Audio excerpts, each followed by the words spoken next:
नमस्कार दोस्तों। जियो जर्नी में आपका स्वागत है।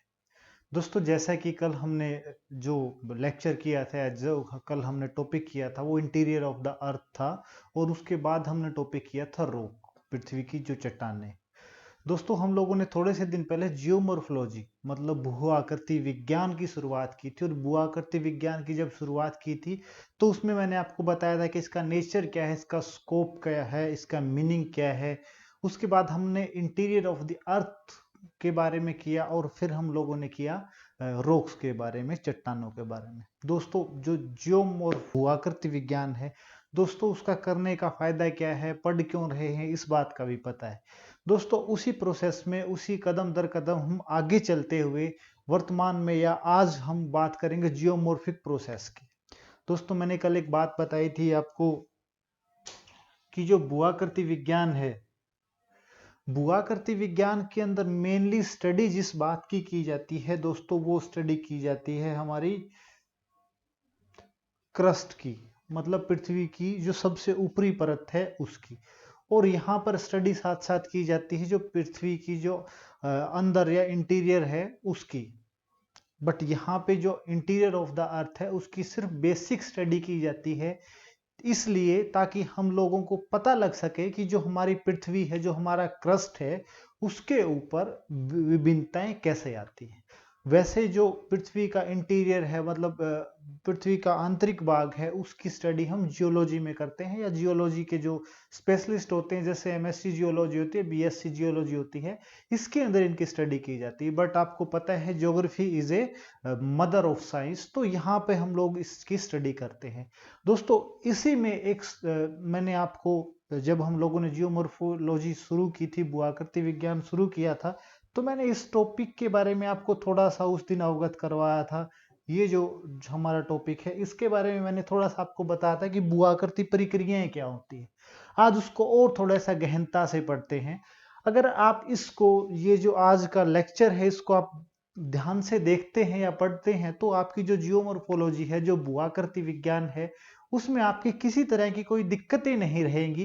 क्योंकि ये जो चैप्टर है आज का, ये उसका हमारी भूआकृति विज्ञान का फाउंडेशन है, या उसका फाउंडेशन पिलर या नींव है उसकी। तो हम इसकी बात करते हैं कि भूआकृति विज्ञान के अंदर जियोमॉर्फोलॉजी प्रोसेस क्या होती है, भूआकृतिक प्रक्रियाएं क्या होती है। तो दोस्तों, भूआकृति प्रक्रियाएं क्या होती है, जैसा कि आप इस डेफिनेशन से भी देख सकते हैं, ये जो भूआकृति प्रक्रियाएं हैं,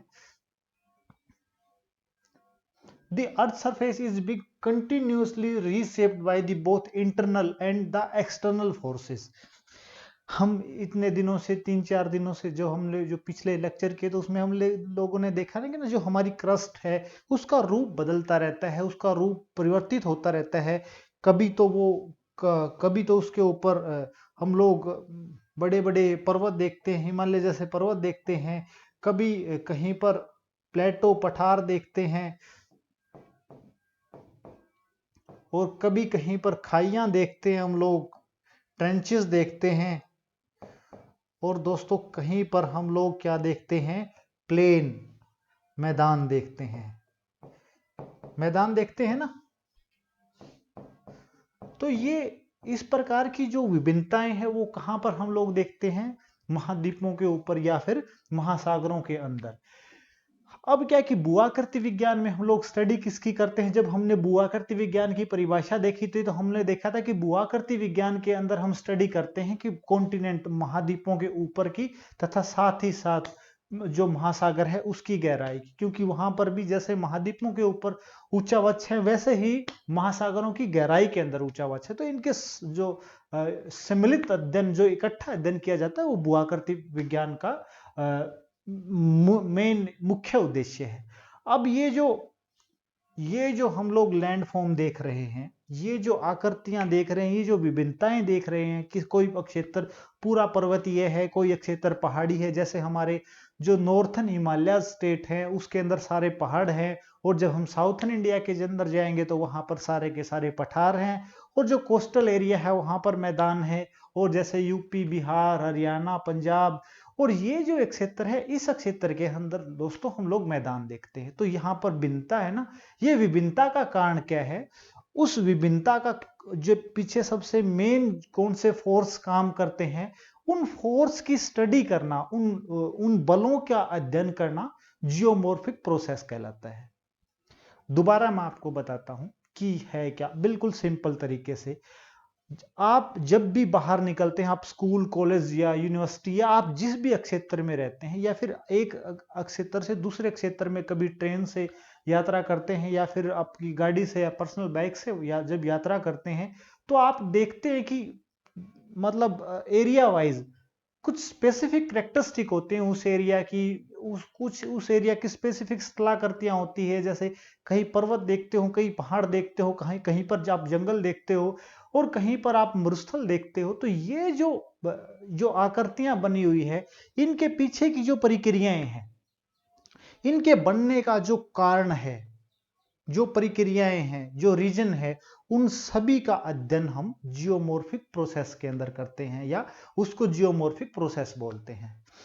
दोस्तों, इसमें क्या होता है कि ये जो विभिन्नताएं हैं, ये दो कारणों से होती है। दो कारण जो हैं इनके, उनके कारण कोई भी पर्वत बनता है, और वही पर्वत फिर पठार में कन्वर्ट हो जाता है, और उसके बाद फिर वो एक खाई में, या फिर पर्वत से वो पठार में बदलता है, पठार से वो फिर मैदान में बदलता है, और मैदान से फिर वो किसी खाई में बदल जाता है दोस्तों। तो ये जो प्रक्रियाएं हैं, ये प्रक्रियाएं बेसिकली दो चीजों पे डिपेंड होती है। एक होती है इंटरनल फोर्सेस, और एक होता है एक्सटर्नल फोर्सेस। एक होता है इंटरनल, इसको एंडोजेनेटिक बोलते हैं, और एक तो होता है एक्सटर्नल फोर्सेस। एक्सटर्नल होता है मतलब बाहरी, और इंटरनल होता है आंतरिक। आंतरिक बल और बाहरी बल। दोस्तों, ये दोनों बल जो पृथ्वी के आंतरिक मतलब जो पृथ्वी के अंदर से लगता है, जो पृथ्वी अपने अंदर से लगाती है, कोई धक्का या फोर्स लगाती है, उसको आंतरिक बल बोलते हैं। और जो बाहरी बल है, जो पृथ्वी के बाहर, जो क्रस्ट के ऊपर जो बल काम करते हैं। दोस्तों, ये जो दो बल हैं, इन दो बल की स्टडी, इन दो बल के कारण ही, इन दो फोर्सेस के कारण ही हमारी जो क्रस्ट है, हमारी जो स्थलाकृतियां हैं, उनका निर्माण होता है। और इन्हीं दो फोर्स को हम अलग अलग तरीके से पढ़ते हैं। तो सबसे पहले हम बात करते हैं, किसकी बात करते हैं सबसे पहले? इंडोजेनेटिक, मतलब इंडोजेनेटिक फोर्स कौन से हैं, पृथ्वी के आंतरिक में कौन कौन से बल लगते हैं। तो इंडोजेनेटिक फोर्स दोस्तों कौन से होते हैं? सबसे पहले भूकंप, सेकंड होता है वोल्केनो। वोल्केनो होता है ना, वोल्केनो कहां से? पृथ्वी के आंतरिक भाग से निकलता है, ये हम लोगों ने कल भी बात की थी। एंड उसके बाद क्या है कि जो हमारे उसके बाद भूसंचलन है, मास मूवमेंट है। अच्छा भाई, और इसके अलग क्या है जो पृथ्वी के अंदर से लगता है?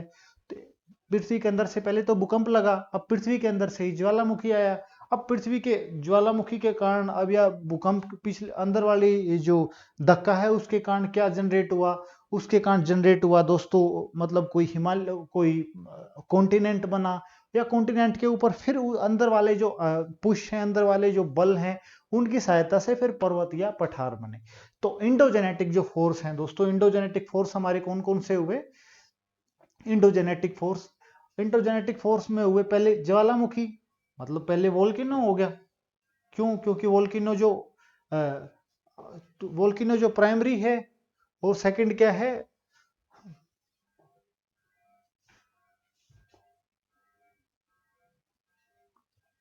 अब देखो इंडोजेनेटिक फोर्स, आप अगर इस पिक्चर को अच्छे से समझ लेते हैं तो आपको पूरे की पूरी जियोमॉर्फोलॉजी टिप्स पे होगी, हाथों पर होगी। तो हम लोगों ने देखा था कि दो ही तरह के बल हैं जिनकी हम स्टडी करेंगे जियोमॉर्फोलॉजी के अंदर, और वो दो कौन से बल थे? पहला था इंडोजेनेटिक फोर्स, और सेकंड कौन सा था? Exogenetic force. तो इंडोजेनेटिक फोर्स के अंदर हम लोग बात कर चुके हैं वोल्केनो की, उसके बाद भूकंप की और भूसंकलन की। दोस्तों, ज्वालामुखी के कारण क्या होता है? ज्वालामुखी नीचे से आता है, मतलब एस्थेनोस्फेयर से निकलता है, और जब वो बाहर आके ठंडा होता है, जमता है, तो उससे स्थलाकृतियां का निर्माण होता है। वो स्थलाकृतियां कैसी हो सकती हैं? वो पर्वत बन सकते हैं, वो पठार बन सकते हैं, वो काल्डेरा बन सकता है, वहां पर लेक बन सकती है। इस प्रकार की स्थलाकृति बनी, तो एक ये पार्टिसिपेट हुआ। इसके कारण स्थलाकृति बनी। सेकंड प्रकार का जो बल है वो भूकंप था। भूकंप के कारण जो है कि वो किस प्रकार की स्थलाकृति बनती है।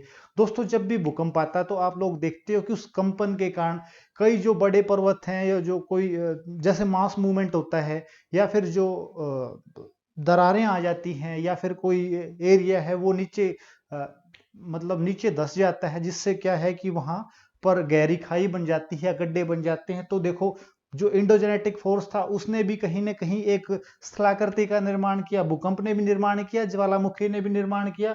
उसके बाद भूसंकलन मतलब मास मूवमेंट। हाल ही में अभी मुश्किल से 1 हफ्ता पहले या 10 दिन पहले जो केदारनाथ का जो हाईवे है वहां का एक बहुत बड़ा एरिया लैंडस्लाइड के कारण, मास मूवमेंट के कारण नीचे की तरफ खिसक गया। अब जो पर्वत था, जिस पर्वत के ऊपर, जिस पहाड़ी के ऊपर वो मतलब जो हमारा क्या बोलते हैं कि जो रोड बना हुआ था, नेशनल हाईवे बना हुआ था, अब वो क्या हो गया कि नीचे की तरफ खिसक गया। अब वो जो पर्वत था, ये पर्वत था हमारा, और इसमें यहाँ पे लैंडस्लाइड हो गया, ये लैंडस्लाइड हो गया। तो ये जो क्षेत्र था ये तो कहीं ना कहीं क्या होगा, वॉश आउट हो गया ना। अब वॉश आउट हो गया तो हमारी जो नई आकृति बनी वो कैसी बनी, हमारी नई आकृति इस प्रकार की बनी ना। ये जो हमारी नई आकृति बनी वो किस प्रकार की बनी, इस प्रकार की बनी। और पहले ये आकृति किस प्रकार की थी, इस प्रकार की। तो मास मूवमेंट ने भी एक नई तरह की स्थलाकृति को निर्माण किया। सेकंड देखते हैं, मतलब फोर्थ देखते हैं। उसके बाद अपवर्ड फोर्स और डाउनवर्ड फोर्स। अपवर्ड फोर्स कौन सी है, जिसके कारण नीचे से जो पृथ्वी है वो नीचे से ऊपर की तरफ फोर्स लगाती है। क्योंकि आप सभी को पता है दोस्तों कि जो हमारी क्रस्ट है वो ऐसे राउंड शेप में है। तो जब आप नीचे से फोर्स लगाओगे, इसके ऊपर फोर्स लगाओगे तो क्या होगा, ये जो हमारी पपड़ी है ये क्या होगी, उठ जाएगी ना। ये थोड़े से एरिया में भी उठ सकती है और एक ये लार्ज एरिया में भी उठ सकती है। ऐसे उठ सकती है ना।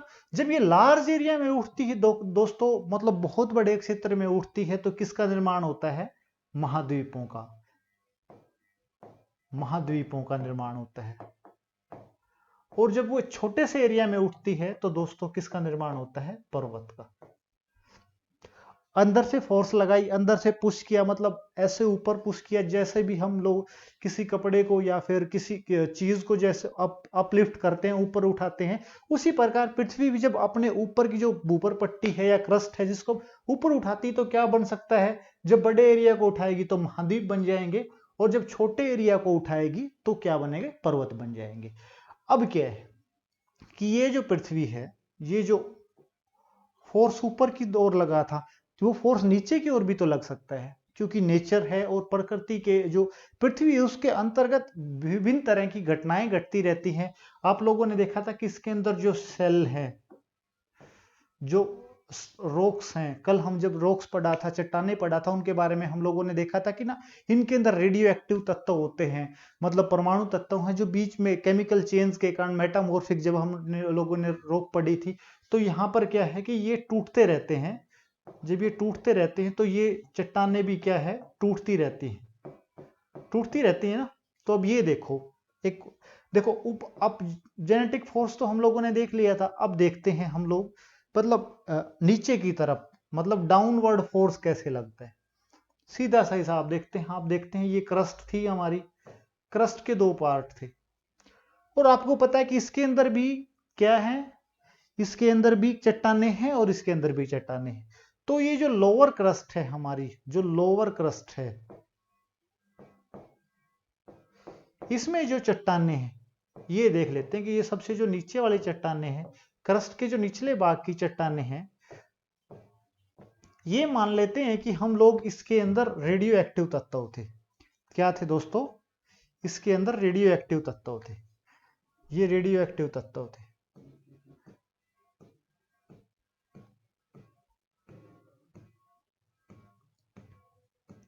और जब ये रेडियो एक्टिव तत्व टूटते हैं, जब ये टूटेंगे, इनके अंदर ब्लास्ट होगा, मतलब जब ये, क्योंकि अंदर गर्मी है ना, उस गर्मी के कारण इनमें ब्लास्ट होगा, तो क्या होगा, ये चट्टानें मेल्ट हो जाएगी ना। अब ये चट्टानें मेल्ट होगी,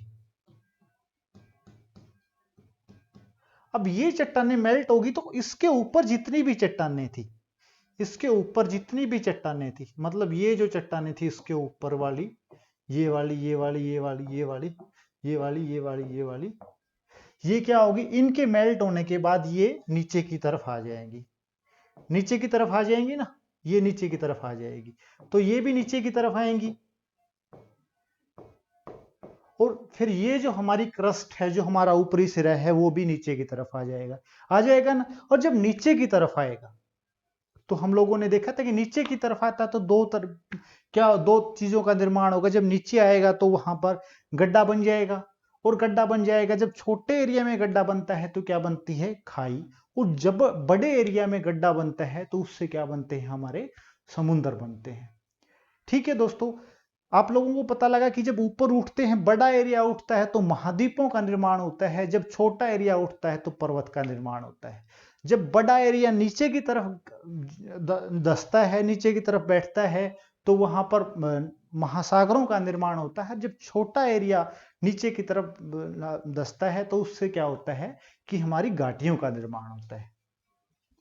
अब देखते हैं, देखो अपवर्ड और डाउनवर्ड आपको समझ आया कि अपवर्ड कैसे होता है और डाउनवर्ड कैसे होता है। उसके बाद क्या होता है कि पर्वत कैसे बना।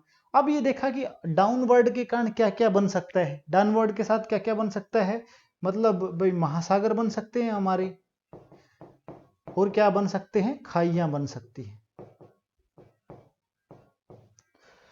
ठीक है, अपवर्ड से क्या बन सकते हैं, महाद्वीप बन सकते हैं हमारे, और पर्वत बन सकते हैं। ठीक है, ज्वालामुखी से आपने देख लिया कि पर्वत बन जाएंगे, बन जाएंगे ना, पठार बन जाएंगे, ज्वालामुखी मैदान बन जाएगा, ज्वालामुखी मैदान बन जाएगा।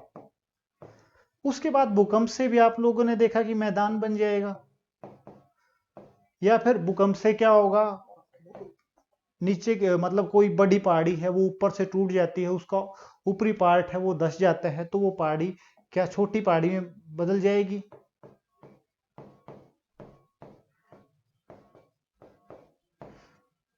अच्छा, वही पहाड़ी, मतलब ये पहाड़ी थी, ये हमारी पहाड़ी थी कोई, यहाँ पर जब भूकंप आया नीचे अंदर से, ये जब हिली तो ये जो ऊपर का पार्ट है ये कहाँ पे होगा, यहाँ पे टूट के गिरा ना। तो यहाँ पे टूट के गिरा तो ये जो एरिया है, यहाँ पे जो एरिया है, यहाँ पे क्या है कि बारिश के पानी से क्या बन सकती है, लेक भी बन सकती है। मतलब हम क्या देख सकते हैं, लेक भी बन सकती है। उसके बाद मास मूवमेंट, मास मूवमेंट में मैंने आपको एग्जांपल दिया था कि एक बड़े एरिया का, एक बड़े क्षेत्र का मतलब मिट्टी का नीचे बैठ जाना, या फिर जैसे कि हम लोगों ने नेशनल हाईवे का एग्जांपल लिया था। तो हर एक चीज, मतलब हर एक चीज ज्वालामुखी के कारण निर्माण होता है, कुछ स्थलाकृतियां, कुछ भूकंप के कारण, किसी का भूसंकलन के कारण। जब नीचे से फोर्स ऊपर की तरफ लगता है, क्रस्ट के नीचे से ऊपर की तरफ लगता है, तो हमारे क्या बन सकते हैं, महाद्वीप बन सकते हैं और पर्वत बन सकते हैं। जब वही क्रस्ट जब नीचे बैठती है, नीचे की तरफ धंसती है, तो उससे क्या बन सकते हैं, महासागर बन सकते हैं, और खाइयां बन सकती है, ट्रेंच बन सकते हैं। दोस्तों ये थे हमारे इंडोजेनेटिक फोर्स। अब सेकंड क्या है, अब इंडोजेनेटिक फोर्स में एक और चीज रह गई जिसको हम बात करते हैं। देखो दोस्तों, अभी तक बात की थी ये जो हमारी क्रस्ट है वो अपवर्ड भी जा सकती है और वो डाउनवर्ड भी आ सकती है। हम लोगों ने ये बात की जिसमें अपवर्ड और डाउनवर्ड होगी। तो क्या हमारी ये जो रॉक है ये इस साइड नहीं जा सकती, जा सकती है ना, या फिर इस साइड भी मूवमेंट कर सकती हैं, कर सकती हैं। जब इस साइड मूवमेंट करती हैं, मतलब ये हमारी क्रस्ट है, ये हमारी क्रस्ट है, और क्रस्ट के अंदर क्या है कि ये अपर क्रस्ट है या लोअर क्रस्ट थी। इसमें क्या है कि ये हमारी चट्टानें हैं, ये हमारी चट्टानें हैं। तब ये चट्टानें ऊपर भी जाती थी, नीचे भी जाती, तो ये मूवमेंट हो सकती थी। बट ये क्या है, इस साइड भी खिसक सकती है, ये इस साइड भी खिसक सकती है।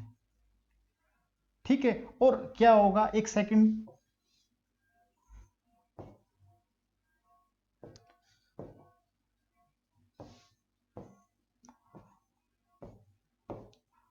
और ये अंदर की तरफ भी आ सकती है ना।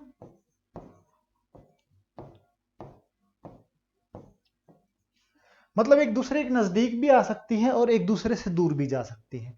जब दूर जाएंगी, ये जब चट्टानें एक दूसरे से दूर जाएंगी तो क्या होगा, इस एरिया के अंदर, इस एरिया के अंदर गैप हो जाएगा ना, क्योंकि ये यहाँ पे चला गया और ये यहाँ पे चला गया। मतलब ये जो चट्टानें हैं, ये इस साइड मूवमेंट किया और इसने इस साइड मूवमेंट किया, तो यहाँ पर क्या होगा, ये जो एरिया है यहाँ पर क्या हो जाएगी, एक खाई का निर्माण हो सकता है ना, हो सकता है या नहीं। और जब ये दूर जाती हैं तो इसको बोलते हैं हम टेंशन, या फिर इसको बोलते हैं तनाव। और जब ये एक दूसरे के नजदीक आती हैं तो इसको बोलते हैं हम कंप्रेशन या संपीड़न।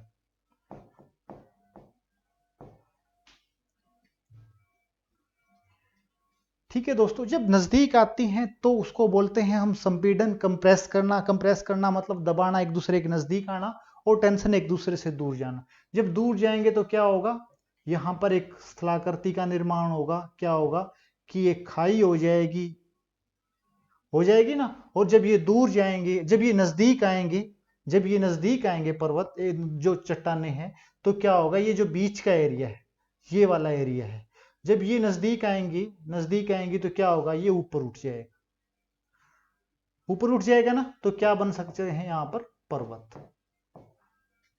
पर्वत बन सकते हैं ना।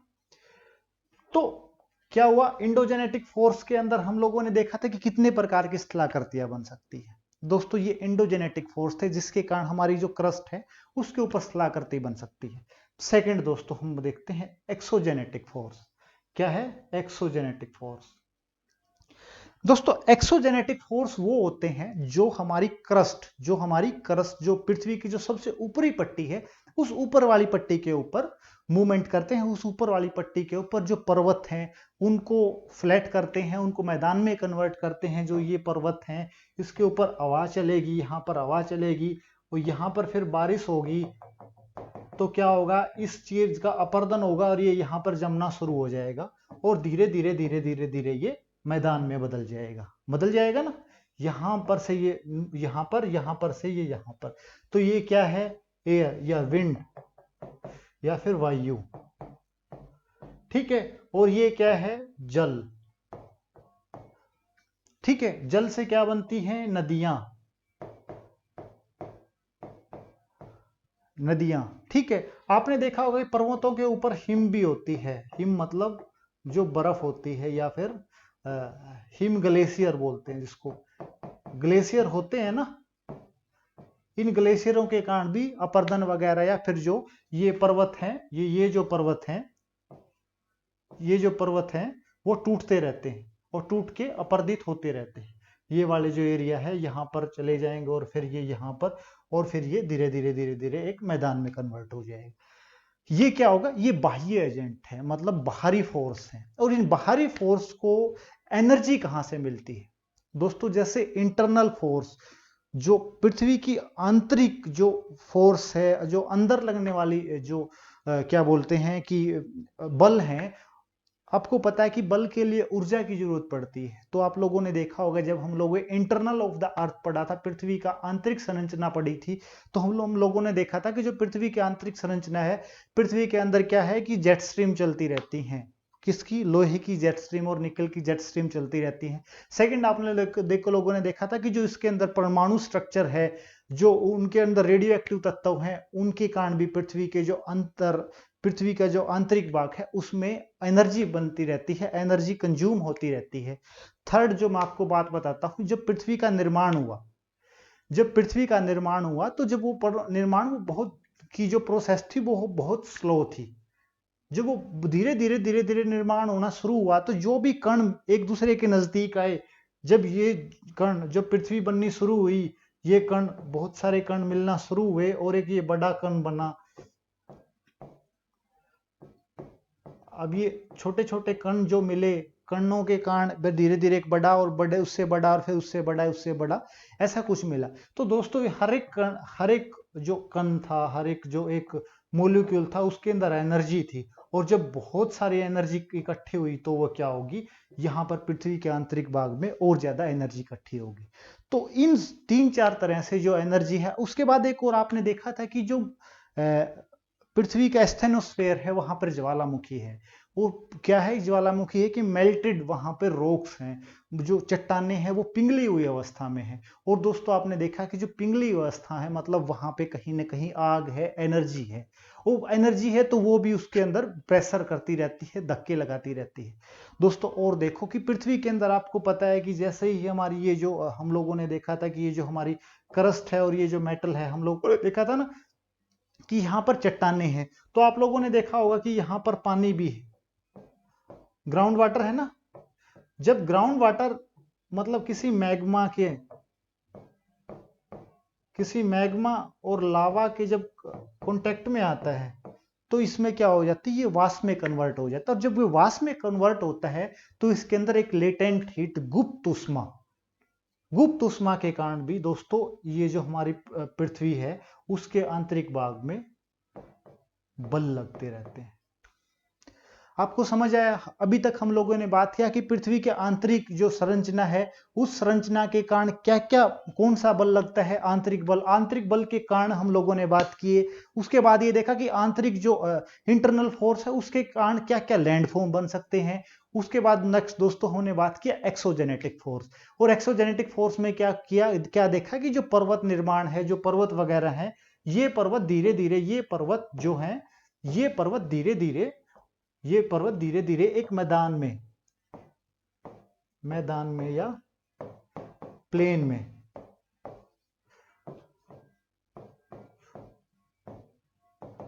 ये माउंटेन है वो धीरे धीरे एक प्लेन के अंदर कन्वर्ट हो जाते हैं, बदल जाते हैं। और इनको बदलने वाले कारक कौन कौन से हैं? ये बदलने वाले कारक हैं दोस्तों हवा, पानी, उसके बाद हिम मतलब ग्लेशियर, और उसके बाद क्या देखते हैं हम, नदियां। ये जो कुछ हैं ये इनको बदलते रहते हैं, ये इनको मैदान में कन्वर्ट करते रहते हैं। और इन सभी के निर्माण का कारण कौन सा है? इनको सभी को एनर्जी कहां से मिलती है? सूर्य से। मतलब इन सभी के मूवमेंट का कारण क्या है? सूर्य। एनर्जी का मेन सोर्स क्या है? सूर्य। जब हम लोगों ने जब सबसे पहले लेक्चर में बात की थी सूर्य के बारे में और इसके जब हमारा सौर मंडल है उसके बारे में बात की थी, तो मैंने एक बात बताया था कि पृथ्वी पर एक मात्र स्रोत, जो एनर्जी का मात्र स्रोत, वो है सूर्य। तो अब देखो इस सन के कारण इतनी चीजों को एनर्जी मिलती है, और इतनी चीजों को जब एनर्जी मिलती है तो दोस्तों ये जो हमारे पर्वत हैं, ये पर्वत दोस्तों मैदानों में कन्वर्ट हो जाते हैं। दोस्तों ये जो चीजें हैं, इंडोजेनेटिक फोर्स है, एक्सोजेनेटिक फोर्स है, ये मैंने आपको आज बेसिक बताया है ताकि आपका एक ब्लूप्रिंट आपके दिमाग में बन जाए। आगे जो ज्यूमॉर्फोलॉजी की आगे जो क्लासेस होंगी, आगे जो लेक्चर होंगे दोस्तों, वो हर एक चीज को हम अलग अलग पढ़ेंगे। वोल्केनो को अलग से पढ़ेंगे, भूकंप को अलग से पढ़ेंगे, मास मूवमेंट को अलग से पढ़ेंगे, अपवर्ड फोर्स को पढ़ेंगे, डाउनवर्ड फोर्स को पढ़ेंगे। ये पढ़ेंगे कि इनके कांस्थिलाकृतियां कौन सी बनती है। फिर हम ये भी देखेंगे कि इनके प्रभाव क्या है। दोस्तों आपको, अगर आप CSIR या UGC या ऑप्शनल के लिए, यूपीएससी या पीसीएस मेंस के ऑप्शन के लिए आप तैयारी कर रहे हैं, तो इसके साथ आप ट्राई करना कि आप इसका करंट भी पढ़ते रहें। जैसे बहुत सारी जो मूवमेंट है ये लैंडफॉर्म की, वो होती रहती हैं। और इसके साथ करंट मैं भी कोशिश करूंगा कि आपको इनके साथ में जो करंट है, हाल फिलहाल में ही जो रिसर्च हो रही हैं, वो ज़्यादा से ज़्यादा कवर करूं। तब तक के लिए दोस्तों धन्यवाद। हाँ दोस्तों, मैं एक बात और कहना चाहता हूं, अगर आपको लगता है कि ये जो हमारा लेक्चर है इसके अंदर कुछ कमी रह गई है या इसके अंदर कुछ और ऐड होना चाहिए, तो आप कृपया हम लोगों को कमेंट करें ताकि हम लोग नेक्स्ट जब कोई वीडियो या लेक्चर बनाएं तो आपके जो सजेशन है उसको ऐड कर सके, ताकि जो आपके आइडिया है वो भी हम पूरी दुनिया तक पहुंचा सके। दोस्तों तब तक के लिए धन्यवाद और धन्यवाद।